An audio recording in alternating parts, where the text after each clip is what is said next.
And John, you say that your wife has said that you have grown apart. Well, John, is that true? Sometimes that happens. Sometimes it's not a nefarious, evil, conniving thing, meaning that they're fooling around with somebody else. And then again, sometimes it does.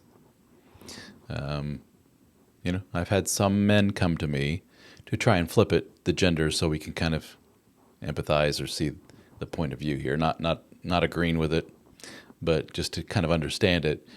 I have some men in our group, for example, who go through major life changes, usually in a more quote-unquote shallow variety, such as getting better physically.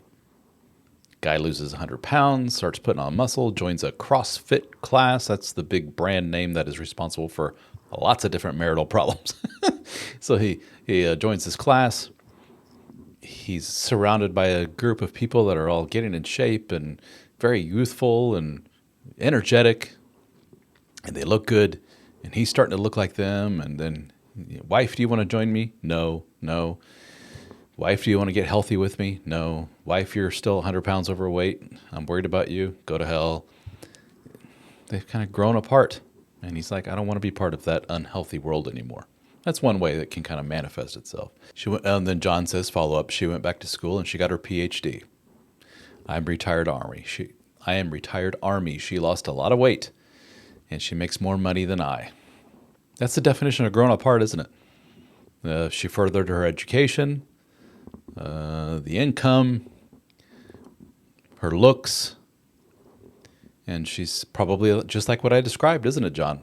Surrounds herself with a new group of people, the PhD people, a bunch of intellectual types, and going back to school and losing weight, and comes home to John, and she's like, I don't know if I want to do this anymore. And it sucks being on the other end of that. To be 100% transparent is what I'm trying to say. I went through something similar to that, and I was on your end of things, John. I had an ex-wife who really got into the world of fitness. And that led to a lot of things which I won't talk about here because it's probably nobody's business, but which led to her inevitably saying, I don't want to be with you no more. And it sucks being on the other end of that. Years later, you come to terms with it and go, I kind of get it. Unfortunate the way it went down, the way it transpired. A lot of better ways of doing what happened there, but it happened. Yeah. And bazillions of men and women that have been in our shoes, John, and it sucks.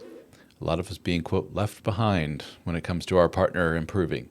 This is, in essence, why so many of us experience insecurity when we see that overt self-improvement from our partner. This is why the ladies in our life, and this is what the men in my group, the Brotherhood, the HFM Brotherhood, helpformen.com, please join us. What they often report is, I decided to hell with this, I'm going to the gym and working out. And his woman seems to do anything and everything she can to get in the way of that. Instead of being his cheerleader or hell joining him, which is what he wants, she stays behind and bitches and moans and does all she can to sabotage his effort. And he's like, this makes no sense. She's like, other than myself, she's the other person who would benefit from all this work that I'm putting in. Why would she get in the way of that? Insecurity. She innately knows what John and the other John and myself have experienced. With a sense of self-improvement, a heightened sense of confidence and so forth, comes a separation between you two, which increases the chances of you two separating. That's basically it. And we are living proof that, it happens, unfortunately.